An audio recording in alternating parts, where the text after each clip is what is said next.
네, 오늘은 12월 30일 수요일 아침입니다. 오늘도 이 귀한 아침 예배에 참여해 주신 여러분 모두 환영하고 축복합니다. 우리 함께 기도하겠습니다. 자비로우신 아버지 하나님 감사합니다. 하나님의 은혜로 또 하루를 선물로 받았습니다.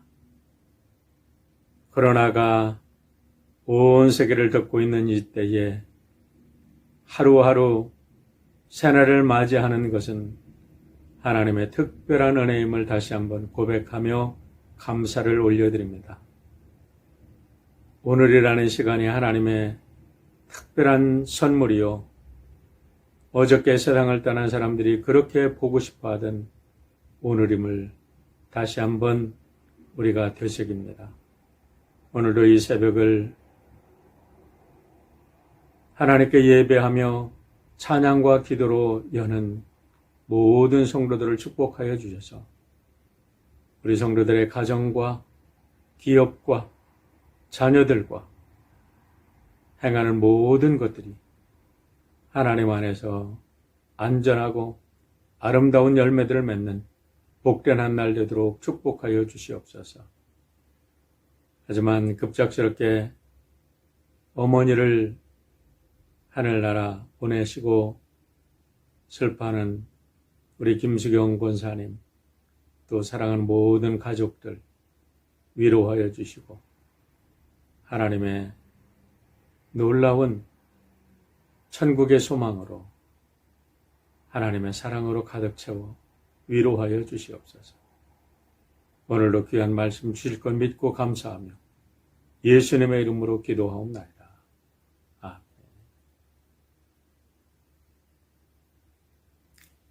네, 오늘은 오늘 말씀은 요한복음 20장, 묵상 본문은 19절로 23절의 말씀입니다.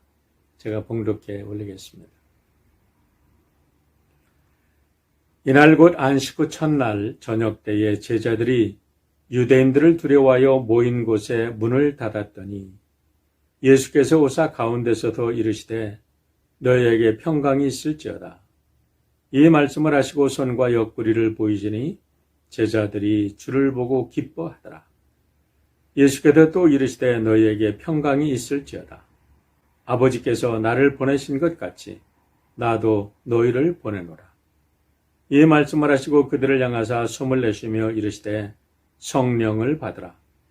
너희가 누구의 죄든지 사하면 사하여질 것이요 누구의 죄든지 그대로 두면 그대로 있으리라 하시니라. 네, 오늘은 시온연합감리교회를 섬기고 있는 오경환 목사님께서 말씀을 전해주십니다.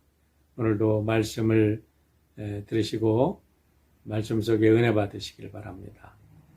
말씀 후에 함께 기도하실 때에 특별히 우리 김수경 권사님 가족을 위해서 기도해 주시길 바랍니다.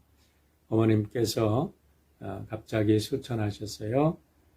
그래서 내일 목요일 오후 1시에 한국장애사에서 가족장으로 예배를 드립니다.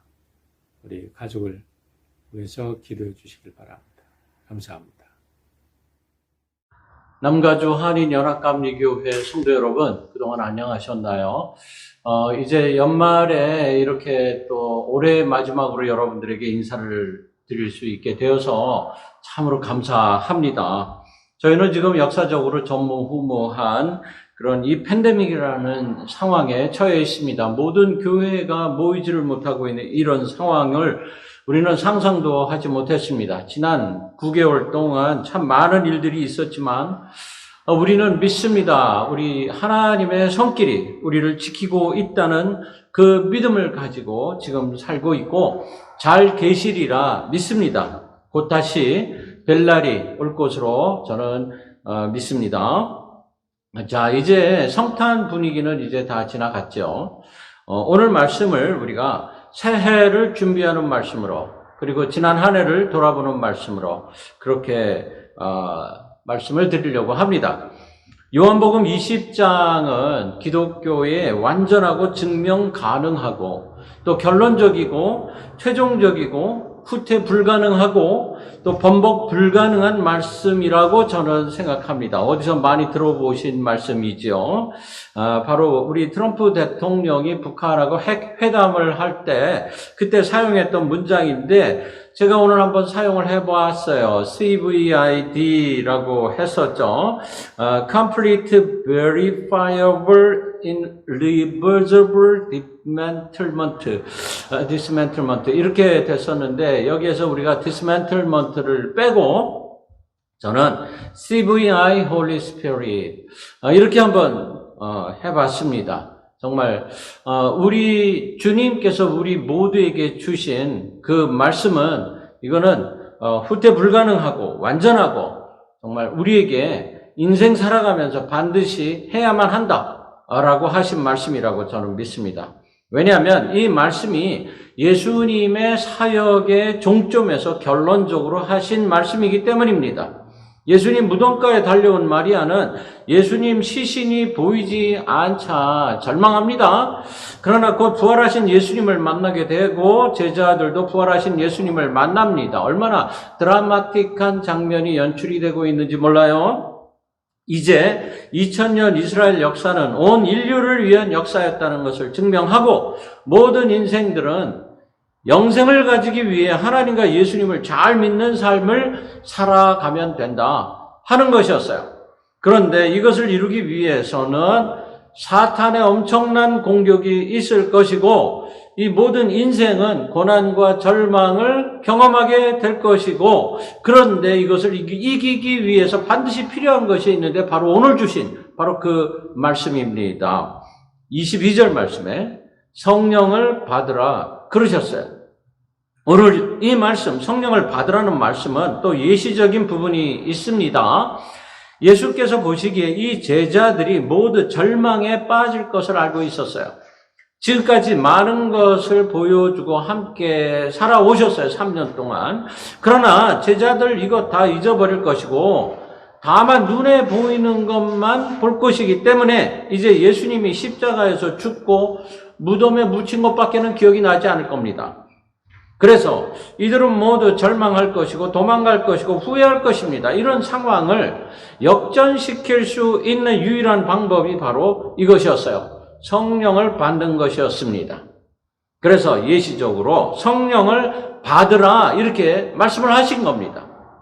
우리는 지금 코로나 팬데믹의 종점에 와 있습니다. 또 미국 대통령 선거의 결말에 와 있습니다. 미래가 불투명합니다. 과연 미국은 자유민주주의 국가로 남을 것인가 아니면 전염병을 퍼뜨리면서 인민을 사로잡았던 중국과 같은 나라가 되어서 자유 억압받는 민족으로 이 땅에서 살아가야 할 것인가? 이런 생각이 들기도 합니다. 지난 10개월 동안 우리 교회는 모이지를 못했어요. 이런 일은 앞으로 우리 인생의 역사와 세계의 역사에 길이 남아서 전해지게 될 겁니다. 2020년에 이런 일이 있었어. 이렇게 말이죠. 보통 일이 아니란 말이죠. 이것은 분명히 사탄의 공격이고 우리는 이 공격으로부터 자유롭지 못했습니다. 그렇다면 우리가 이 문제를 신앙적으로 해결하지 못하면 우리는 이 신앙 잃어버리게 될 것입니다. 무엇이 신앙일까요? 무조건 교회 출석을 장려하고 코로나 바이러스를 무시하고 예배 드리러 모여라. 이게 신앙일까요? 아니면 이렇게 인터넷 예배도 감사하면서 우리 계속 이렇게 예배 드리면 되는 거 아니야? 이렇게 생각하는 것이 신앙일까요? 우리가 깨어 있어야 할 이유가 바로 여기에 있습니다. 갈팡질팡하는 인생이 되어서는 안 된다는 거죠. 이런 것으로 교회의 존재가 좌우되어서는 안 됩니다. 이것은 마치 교회가 없으면 신앙도 없는 것 같이 생각하는 오류가 있어요. 아닙니다. 모이든지 모이지 않든지 교회는 존재해야만 합니다.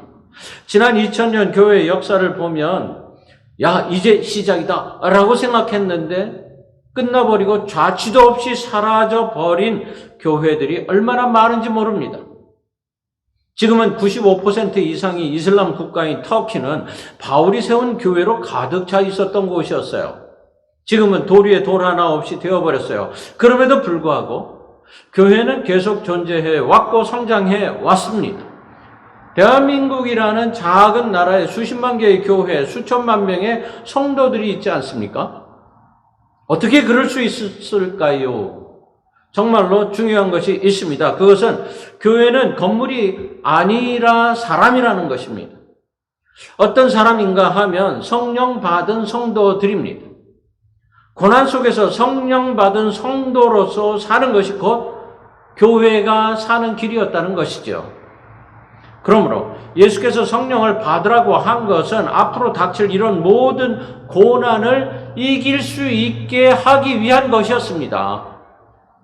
지금 이스라엘은 예수님이 안 보여서 절망하는 제자들, 나라의 흥망으로 인해 권력의 칼날 앞에 짓밟혀 살아야 하는 절망감이 모든 사람들 사이에서 팽배하고 있었을 것입니다. 그런 사람들이 살기 위해서 가장 필요한 것이 바로 성령을 받고 한 사람 한 사람이 교회로 살아가는 것이었습니다. 한 사람이 성령 충만해서 교회가 되자 그 사람을 중심으로 수많은 사람들이 모이는 것을 성경에서는 보여줍니다. 베드로가 성령 충만하여 설교하자 5천 명이 넘는 사람들이 모이기 시작했다 그랬어요. 사도 바울이 성령 충만하자 온 유럽과 아시아 전체가 들썩거렸습니다. 바로 이것입니다. 한 사람 한 사람이 성령 받고 교회로 살아가는 겁니다. 이런 사람들이 모이니까 엄청난 기적들이 일어납니다. 이것을 시기하는 마귀 사탄이 이 교회를 무너뜨리려고 발버둥을 치는 겁니다. 모이지 못하게 하는 거죠. 우리가 중국 사람들 미워하는 게 아니에요. 중국이라는 공산주의 체제를 싫어하는 겁니다. 왜냐하면 그들이 교회를 핍박하기 때문이에요. 시진핑이가 선교사들을 다 내쫓고 교회를 불태우고 십자가 무너뜨리고 이러지 않습니까? 그렇다고 교회가 없어집니까? 아니에요. 우리는 절대로 그런 것 두려워할 필요가 없습니다. 왜냐하면 우리는 한 사람이 교회이기 때문입니다. 한 사람 한 사람이 성령 충만해서 살아가기 때문에 한 사람이 핵폭탄 같은 위력을 가지고 있는 겁니다. 사실 공산당들이 이거를 너무 잘 알아요. 그래서 핍박을 하는 겁니다. 그렇다고 예수 믿는 사람들이 사라지나? 아닙니다. 더 많아져요. 사탄도 공산당들도 너무 어리석은 겁니다. 그래서 우리가 이런 교회가 되고 성도들이 되기 위해서 성령을 받아야 한다는 말씀을 주신 겁니다. 우리가 깨달아야 할 것은 성령의 능력을 힘입어서 새롭게 되지 않으면 이제는 더 이상 어떤 열매도 거둘 수 없다는 사실입니다. 우리가 옛날처럼 그대로 살아서는 어떤 변화도 기대하기가 어렵습니다. 더구나 선하고 아름답고 큰 일 하기는 전혀 불가능합니다.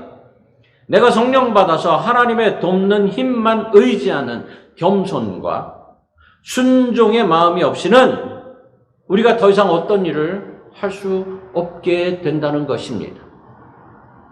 여러분 잘 보세요. 예수님께서 숨을 내쉬면서 성령을 받으라고 하신 것은 복음 사역에 있어서 새 창조의 역사가 필요하다라는 상징적인 표현입니다. 성령을 받으라는 말씀은 성령을 무기로 받아라. 성령으로 완전 무장한 군사가 되어라. 성령으로 전신갑주 입어라. 성령으로 새롭게 되어서 살아가라. 이런 말씀입니다. 여러분, 하나님이 아담과 하와에게 영을 불어넣으시고 난 다음에 사람이 되었다. 여러분 이걸 기억하세요. 육신만 가지고는 안 된다는 겁니다. 지금은 성령 받는 것이 바로 새 창조라는 것입니다. 이 새 창조는 복음 증거에 필요한 능력을 말하는데 사도들은 인간적인 지혜나 말의 능력이 아니라 오직 성령의 능력에 의해 직무를 수행하게 되어야 한다는 것을 말씀하는 거예요. 이 말씀은 상당히 충격적인 말씀이에요. 지금까지 내가 한 것, 나의 실력이고 나의 지혜라고 생각하면서 했던 모든 것들은 다 아무것도 아니다. 사도 바울은 이거를 똥이다 그랬어요. 이걸 깨달은 사람, 바울, 그래서 뭐라 그럽니까? 내가 죄인 중에 괴수였다. 이렇게 말하는 겁니다. 그러나 이후로 그렇게 살지 않겠다고 결단하고 예수님을 메시아, 구세주로 받아들였던 것이죠. 그런데 바울이 생각하기에 맨정신으로 자기가 그렇게 할 수 있는 사람이 아니더라는 것을 알았어요. 그래서 생각해 보니까 내가 한 게 아니고 성령이 하셨다. 이렇게 고백을 하는 게 바로 사도 바울의 편지입니다. 이게 정신혁명입니다. 이제 보니까 내 안에 다른 분이 계시더라는 거예요. 그리고 내가 그분 안에 사로잡혀서 그분의 음성을 들으면서 행동하고 말하고 살아야 하겠다라는 사실을 깨달았다는 것이죠. 자, 이것이 성경에 이렇게 기록이 되어 있습니다. 요한복음 14장 26절에 보혜사 곧 아버지께서 내 이름으로 보내실 성령 그가 너희에게 모든 것을 가르치시고 내가 너희에게 말한 모든 것을 생각나게 하시리라. 생각하는 것조차도 내 힘으로 하는 것이 아니더라는 겁니다. 그러지 말라는 거예요. 네 생각대로 살지 말라는 겁니다. 이사야 11장 2절에 여호와의 신, 곧 지혜와 총명의 신이요 모략과 재능의 신이요 지식과 여호와를 경외하는 신이 그 위에 강림하시니 그랬어요. 이런 능력이 성령으로부터 온다는 겁니다. 사람의 정신으로, 맨 정신으로 안 된다는 겁니다. 사도행전 1장 8절에 오직 성령이 너희에게 임하시면 너희가 권능을 받고 그랬어요. 권능이 어디서 온다고요? 성령으로부터. 이 권능 뭐에 쓰는 권능입니까? 마귀 사탄을 무찌르는 권능 아니겠어요? 권능이 없으면 지는 겁니다. 예수 그리스도의 이름을 선포하는 것을 바로 권능이라고 하는 겁니다. 예수님 이름으로 세상을 정복하는 권능이 있어야 된다는 말씀이에요. 세상은 이 말씀을 이해하지 못합니다. 아니, 이 말을 잘 이해 못하는 성도들도 많아요. 어떻게 그럴 수가 있어요? 그럴 수 있더라고요. 말하는 것 보면 압니다. 이걸 보면 알 수 있어요. 자기 생각을 말하는가? 하나님의 생각을 말하는가? 아하, 이 사람 성령에 사로잡힌 사람이구나. 아, 이 사람은 아직 성령 체험을 못 해봤구나. 이거 금방 알 수 있겠죠? 지금 세상이 이런 사람들이 주인이 되어서 굴러가고 있는 것 같이 보여집니다. 그러나 하나님은 절대로 이대로 놔두시지 않습니다. 깨어있는 사람들을 찾으시고 그들을 사용하시고 계시는 줄로 믿습니다. 아멘.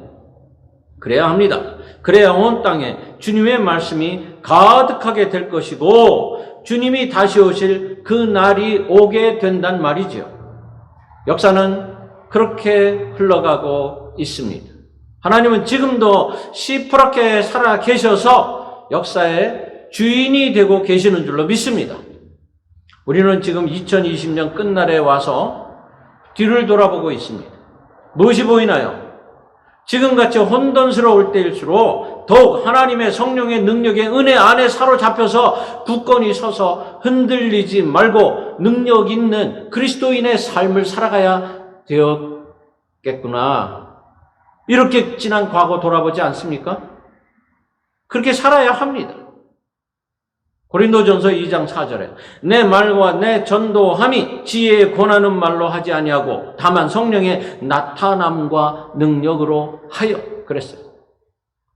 이게 무슨 말이에요? 내 말 하지 말라는 겁니다.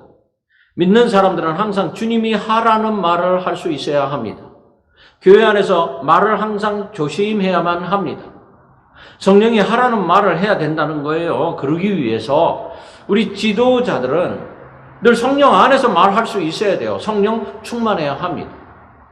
이런 지도자들이 되어야 할 제자들이 모여있는 마가다락방에 성령님 오신 겁니다. 요한복음 20장 22절 성령을 받으라고 하신 다음에 성령이 오셨다는 거예요. 예수님이 당신이 하신 말씀을 이루시기 위해 성령을 보내주셨다는 겁니다. 어디에? 마가다락방에. 이 성령 아무나 받는 것이 아니고 다락방에 남아서 끝까지 기도하던 사람들, 그 사람들이 제일 먼저 받았어요. 그 후로 기도하는 수많은 사람들이 성령을 받게 되지만 다락방 제자들이 제일 먼저 받고 나서 그 증거를 보여주면서 성령을 전달하기 시작을 했어요. 이렇게 제자들에게 주어진 성령은 오순절날 한 곳에 모여있던 제자들에게 들어가니까 폭발적인 능력들이 세상 곳곳에서 나타나기 시작했던 것입니다. 사도행전 2장 17절 성령 받은 베드로가 대언을 하는 말씀이에요. 뭐라 그러냐면 하나님이 가라사대 말세 내가 내 영으로 모든 육체에게 부어주리니 너희의 자녀들은 예언할 것이요 너희의 젊은이들은 꿈을 꾸리라. 그때 내가 내 영으로 내 남종과 여종들에게 부어주리니 저희가 예언할 것이요. 구약의 말씀을 그대로 말씀하시죠. 여기서 우리가 잘 들어야 할 말씀이 이것입니다. 내가 내 영을 부어주겠다. 이렇게 말씀합니다. 내가 내 영을, 여기서 내가는 하나님이시고 예수님이세요. 그분의 영이, 그분의 권능이, 그분의 권세를 누구에게? 우리에게, 나에게 주시겠다 그러셨습니다. 이 말씀은 예수님이 하시는 말씀이면서 CBI Holy Spirit 이겁니다. Complete, Verifiable, Irreversible Holy Spirit입니다. 주님께서 제자들에게 원하신 것은 지상 명령에서 말씀하셨듯이 모든 족속으로 제자 삼는 것입니다. 이처럼 하나님의 사역을 감당하기 위해서는 먼저 그분께서 입혀주신 성령의 능력을 덧입어야만 합니다. 오늘 주신 말씀 요한복음 20장 21절 22절을 한번 제가 읽어보겠습니다. 예수께서 또 가라사대 너희에게 평강이 있을지어다. 아버지께서 나를 보내신 것 같이 나도 너희를 보내노라. 이 말씀을 하시고 저희를 향하사 숨을 내쉬며 가라사대 성령을 받으라. 오늘 주님께서 저와 여러분들에게 이 새벽에 숨을 내쉬며 성령을 받으라 하신 그 말씀, 이 말씀을 받으시기를 간절히 바랍니다. 주님의 숨기를 느끼시기를 바랍니다. 그래서 나도 성령을 받고 모든 두려움을 떨쳐버리고 주님의 제자가 되어 세상으로 나아가서 날마다 승리하는 저와 여러분들이 되시기를 주의 이름으로 간절히 축원합니다.